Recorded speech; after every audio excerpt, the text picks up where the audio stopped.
આજના વિડીયોમાં લસણ અને લોખંડની ખીલીનો એક એવો ઉપાય તમને જણાવવાના છીએ કે લસણની કળીમાં એક ખીલી ખોડીને જો ખૂબ નાનો એવો ઉપાય તમે કરી લીધો તો શત્રુ અને ગરીબી સંપૂર્ણપણે તમારા જીવનમાંથી દૂર થઈ જશે અને સાથે જ શત્રુનું કરેલું પણ દૂર થઈ જશે। તો જો તમારા શત્રુ અને ગરીબી તમને બરબાદ કરવા માંગે છે અથવા તો તમારા વ્યાપારને બરબાદ કરવા માંગે છે, તમારા ઘરને બરબાદ કરવા માંગે છે, તો તમે લસણની કળી અને ખીલીવાળો આ ઉપાય જરૂર કરો। જુઓ, જે ખીલી હોય છે, જો તે કોઈ વ્યક્તિને વાગી જાય કે ચૂભી જાય તો તેનો જે ઘા હોય છે તે જલ્દી રૂઝાતો નથી।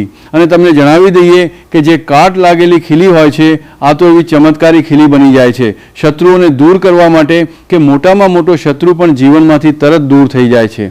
હવે જો તમારી પાસે કાટ લાગેલી ખીલી ન પણ હોય તો તમે કોઈ પણ ખીલીથી આ ઉપાય કરી શકો છો। જુઓ, જેટલી પણ લોખંડની વસ્તુઓ હોય છે આ શનિદેવ સાથે જોડાયેલી હોય છે, ઠીક છે ને। લોખંડની વસ્તુઓનું દાન પણ કરવામાં આવે છે, પરંતુ લોખંડની વસ્તુઓને ક્યારેય પણ શનિવારના દિવસે ખરીદવામાં આવતી નથી। હવે જો તમારી પાસે લોખંડની ખીલી પહેલાંથી જ છે તો તેનાથી પણ તમે ઉપાય કરી શકો છો, નથી તો બજારમાંથી એક ખીલી લાવીને અને એક લસણની કળીથી તમારે ખૂબ નાનો એવો ઉપાય કરવાનો છે। તો શત્રુ અને ગરીબી મૂળમાંથી સમાપ્ત થઈ જશે અને ક્યારેય પણ તમને પરેશાન કરવા વિશે વિચારશે પણ નહીં। આની સાથે જ જો તમારા શત્રુઓએ તમારી ઉપર બંધનવારની ક્રિયાઓ કરાવી દીધી છે, જેમ કે બંધનવાર તમારી બુદ્ધિ પર કરાવી દીધું, જેથી કરીને તમે યોગ્ય રીતે નિર્ણય ન લઈ શકો, તમે કોઈ કામ ન કરી શકો, તમે હંમેશા મુશ્કેલીઓમાં ફસાયેલા રહો અને ધનની બરબાદી ઘરમાં થતી રહે, તો આ પણ એક પ્રકારની બંધનવારની ક્રિયા હોય છે। ઘણીવાર શત્રુ બંધનવાર જે છે તે પૈસા પર પણ કરાવી દે છે। તો જો કોઈ વ્યક્તિના પૈસા પર બંધનવાર કરાવી દેવામાં આવે તો તે વ્યક્તિ ક્યારે પણ પોતાના જીવનમાં ધન કમાઈ શકતો નથી અને જો કમાય પણ છે તો તેનું ધન બરબાદ થઈ જાય છે। ઘણીવાર બંધનવાર વ્યાપાર પર કરાવી દેવામાં આવે છે, વ્યાપારને જ બંધાવી દેવામાં આવે છે, જેથી કરીને વ્યક્તિ રસ્તા પર આવી જાય, બરબાદ થઈ જાય, તેની પાસે બિલકુલ પૈસા ન બચે અને પછી તેનું આખું મન ધંધો કે જીવન ખરાબ થઈ જાય। તો જુઓ, ગુપ્ત શત્રુ જે હોય છે ને તે જ આવી ક્રિયાઓ કરાવે છે। ઘણા બધા તાંત્રિકો પાસે જઈને કે કોઈ એવી વ્યક્તિ પાસે જઈને જે આવી વસ્તુઓ કરે છે, બંધનવારની ક્રિયાઓ કરાવીને શત્રુ જે છે તે વ્યક્તિને પૂરી રીતે બરબાદ કરી દે છે અને આની પાછળ ગુપ્ત શત્રુનો જ હાથ હોય છે। તો દરેક વખતે આ બધી વસ્તુઓની પાછળ ગુપ્ત શત્રુ હોય એવું જરૂરી નથી, પરંતુ ઘણીવાર આ વસ્તુઓની પાછળ શત્રુનો જ હાથ નીકળે છે। હવે જુઓ, કળિયુગ છે અને કળિયુગમાં શત્રુ બનવા અને શત્રુઓની સંખ્યાનું વધવું એ ખૂબ નાની વાત રહી ગઈ છે, કારણ કે જુઓ, આજના સમયમાં વ્યક્તિ પોતાના સુખથી ખુશ નથી, બીજાના દુઃખથી ખુશ છે। તેણે એ નથી જોવાનું કે તેની પાસે કેટલા પૈસા છે, પરંતુ એ જોવાનું છે કે બીજા પાસે કેટલા પૈસા છે, કયો વ્યક્તિ કેટલો આગળ વધી રહ્યો છે। આ વસ્તુ જોઈને ઘણા બધા લોકો વ્યક્તિના જીવનમાં આવે છે અને પછી તે જ તેના શત્રુ બની જાય છે। આ શત્રુ આસપાસ પડોશમાં હોઈ શકે છે, જ્યાં તમારો વ્યાપાર છે, તમારી દુકાન છે, નાનો મોટો જેવો પણ તમારો બિઝનેસ છે ત્યાં પણ હોઈ શકે છે। ઘણીવાર તો સંબંધીઓ જ શત્રુ બનીને બેસી જાય છે। જુઓ, નાની મોટી લડાઈ ઝઘડો દરેક વ્યક્તિનો થઈ જાય છે। આવા લોકોને તો આપણે આપણા શત્રુ માનતા જ નથી, કારણ કે આવા લોકો આપણા શત્રુ હોતા પણ નથી। શત્રુ કોણ? જે કોઈને પૂરી રીતે બરબાદ કરી દે, તે વ્યક્તિ પર મોટામાં મોટી એવી ક્રિયા કરાવી દે કે વ્યક્તિ બીમાર પડી રહે, ખાટલા પર પડી જાય, ક્યારેય સાજો ન થઈ શકે। તો આ જે શત્રુ છે, આ જે ગુપ્ત શત્રુ છે, એમને હવે તમારે દૂર કરવાની જરૂર છે। અને જે સામેથી તમને ડરાવી રહ્યા છે, તમારા પર વાર કરી રહ્યા છે, તે શત્રુ પણ તમારા જીવનમાંથી દૂર થઈ જશે જ્યારે તમે લસણની કળી અને ખીલીનો આ નાનો એવો ઉપાય કરશો। તો જુઓ, ઉપાય કરવા માટે સૌથી પહેલાં તમને એક ખીલીની જરૂર પડશે, એટલે કે એક લોખંડની ખીલી લેવાની છે। કેટલી મોટી ખીલી લેશો? 1 ઇંચ ખીલી લઈ શકો છો, ઠીક છે ને। નાની એવી ખીલી લઈ લો, વધારે મોટી ખીલી તમને નથી જોઈતી। જો તમારી પાસે ઘરમાં જ ખીલી છે તો એ જ ખીલી લઈ લો, જેવી પણ ખીલી છે, નાની મોટી તે પણ તમે લઈ શકો છો। જો કાટ લાગેલી ખીલી મળી જાય તમને તો ખૂબ જ ઉત્તમ છે। હવે કાટ લાગેલી ખીલી જો નથી પણ તમારી પાસે તો જેવી ખીલી છે તેવી ખીલી લઈ લેવાની છે। શનિવારનો દિવસ છોડીને બાકી કોઈ પણ દિવસે એક ખીલી તમારે લઈને આવવાની છે, સાથે જ એક લસણની કળી તમારે લેવાની છે।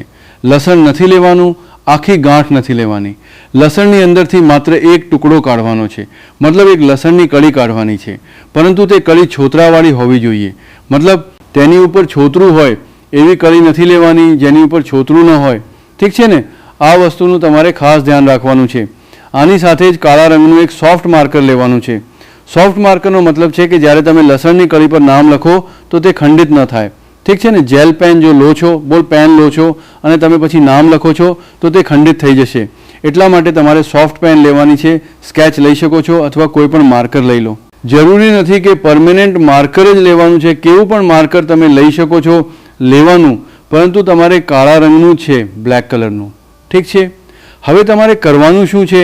આ બધી વસ્તુઓ લઈને તમારે તમારા ઘરના કોઈ પણ એવા સ્થાન પર બેસવાનું છે અથવા એવી જગ્યા પર બેસવાનું છે, એવા રૂમમાં બેસવાનું છે જ્યાં તમે ઉપાય કરો તો તમને કોઈ તે સમયે રોકે ટોકે નહીં, કોઈ ડિસ્ટર્બ ન કરે. અથવા તો તમે એવું કરી શકો છો કે ઘરમાં પહેલાંથી જ બધાને જણાવી દો કે તમે આ ઉપાય કરી રહ્યા છો. કોઈ અમને ડિસ્ટર્બ ન કરતા, કોઈ મતલબ રોકટોક ન કરતા, તે સમયે આવું પહેલાં જ બોલી શકો છો. આ પછી તમારે શું કરવાનું છે?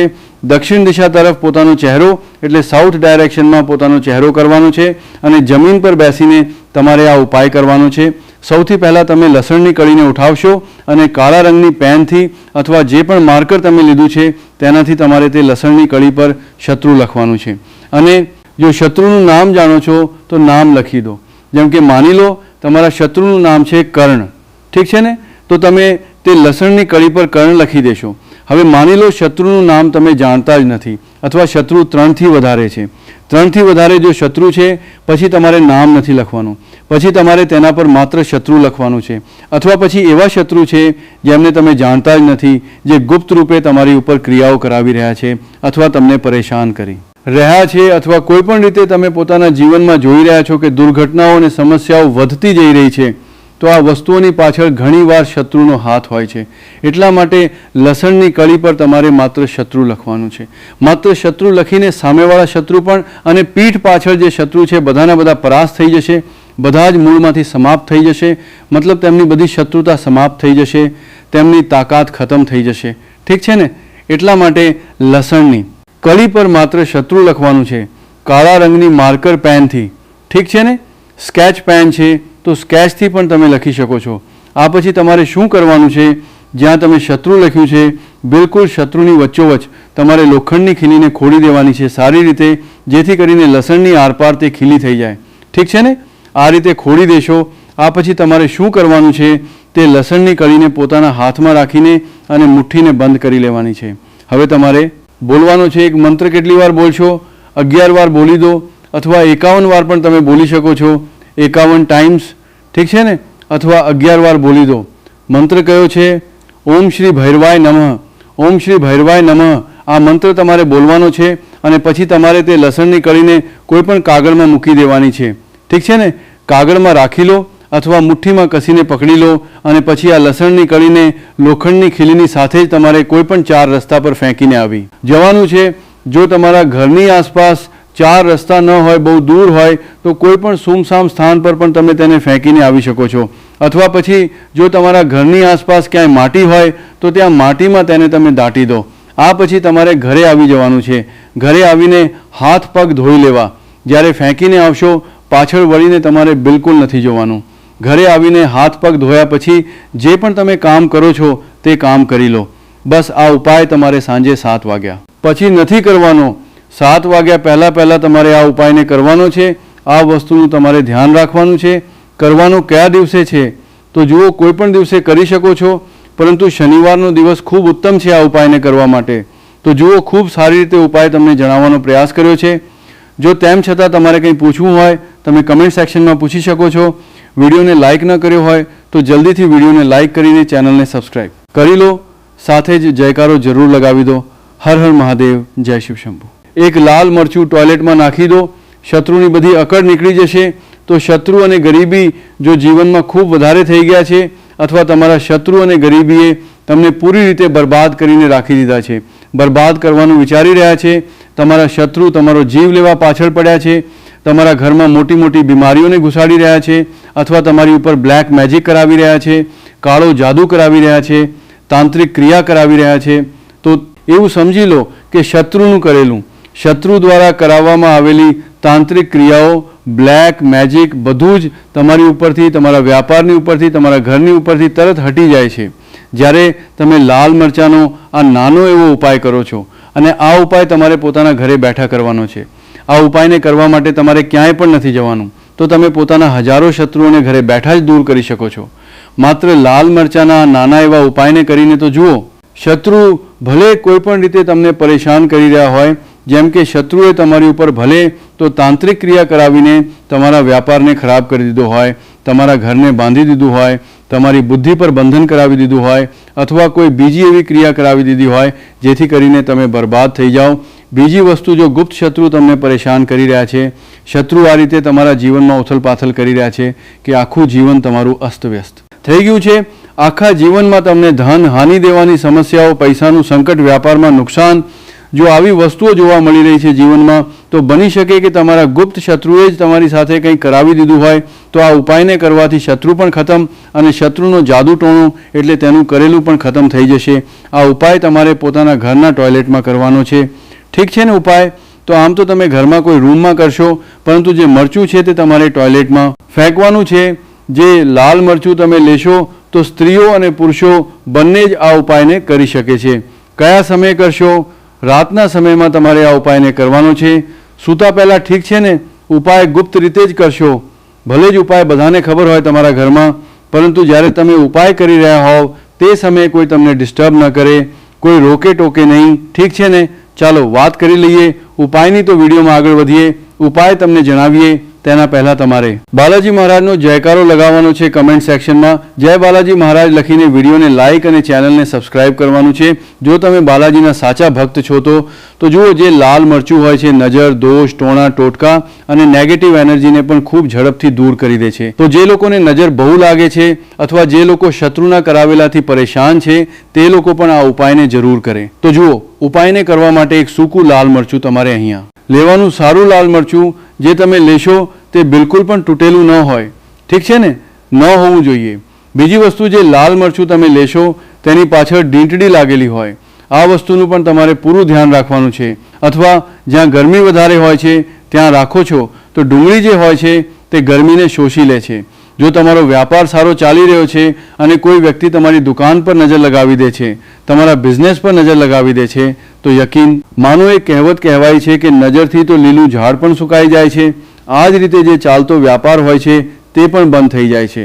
જો કોઈ વ્યક્તિએ તમારી ઉપર નજર લગાવી દીધી છે, એટલા માટે લોકો શું કરે છે? પોતાની દુકાનમાં લીંબુ અને મરચાં રાખે છે. આનું જે મુખ્ય કારણ છે તે આ જણાવવામાં આવ્યું છે કે લીંબુની ખટાશ અને મરચાંની તીખાશ ખરાબ નજરવાળા વ્યક્તિની ઉર્જાને ભંગ કરી દે છે, જેથી તે વધુ સમય સુધી અસર કરી શકતો નથી. આ હિન્દુ પુરાણોમાં સાફ સાફ લખેલું છે, જેનો મતલબ એ છે કે જો તમારો વ્યાપાર ચાલી રહ્યો છે અને તમે કોઈનું પણ ખરાબ નથી ઈચ્છતા, તેમ છતાં કોઈ વ્યક્તિ તમારું ખરાબ ઈચ્છતા તમારી ઉપર નજર લગાવી રહ્યો છે, તમારી ઉપર તંત્ર વિદ્યા કરાવી રહ્યો છે, ખરાબ આત્મા પાછળ લગાવી રહ્યો છે, અને જો તમે પહેલાંથી જ લીંબુ ટાંગી રાખ્યું છે તો આ બધો પ્રભાવ ઉલટો તેની ઉપર પડી જશે અને તે બરબાદ થઈ જશે. એટલા માટે જો તમે કોઈ પણ વ્યાપાર કરો છો તો લીંબુ અને મરચાંને ટાંગીને જરૂર રાખજો દોસ્ત. બીજી વાત, આનો એક ઉપાય વાસ્તુ દોષને મટાડવા માટે પણ હોય છે. વાસ્તુ જ્ઞાનમાં જો તમે અભ્યાસ કરો તો તેમાં એક ચેપ્ટર છે, આખા લીંબુની ઉપર લખેલું છે. મતલબ એક અધ્યાય, આખો અધ્યાય લખેલો છે. વાસ્તુ જ્ઞાનનું જો તમે પુસ્તક લઈને આવો તો તેમાં અધ્યાય નંબર 21 પર જાઓ. ત્યાં લીંબુ વિશે સાફ સાફ લખેલું છે. જે ઘરમાં પણ લીંબુનું ઝાડ હોય છે ત્યાં નકારાત્મક ઉર્જા ક્યારેય પણ સક્રિય નથી થઈ શકતી. લીંબુની આસપાસનું વાતાવરણ શુદ્ધ રહે છે. લીંબુ ઘરના વાતાવરણને એકદમ સકારાત્મક શક્તિઓથી ભરી દે છે.